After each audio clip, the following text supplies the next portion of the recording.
3 tips for sewing more sustainably. Number 1, save your scraps. Scraps are difficult to avoid, although not impossible, so I recommend saving your scraps. Textile waste is a huge contributor to landfill waste, and you can help reduce your waste. I keep mine in this waste basket, and there's so many ways you can use your scraps. You can try using them as stuffing or for quilts or for anything you can come up with. Number 2, choose natural fibers when possible. You want to try to avoid the man-made fibers such as polyester, nylon, and spandex.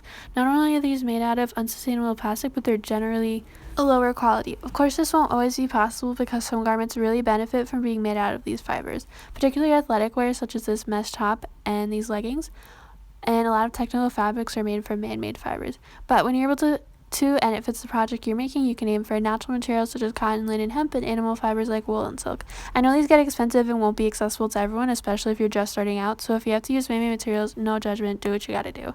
The reason why natural fibers are more eco-friendly is that when you wash a man-made fiber in a washing machine, tiny plastic particles get released into the water stream and contribute to pollution, whereas natural fibers will not.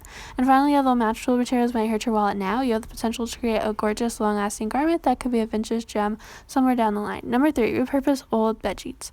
Many of us have old sheets laying around that are just old and not the cutest, so you can put these to use or look for them at the thrift store. Don't cut up your perfectly good bed sheets, obviously. A really great use for these is when you want to try a sewing pattern, but you don't want to ruin good fabric, so you can do a test garment out of bed sheet.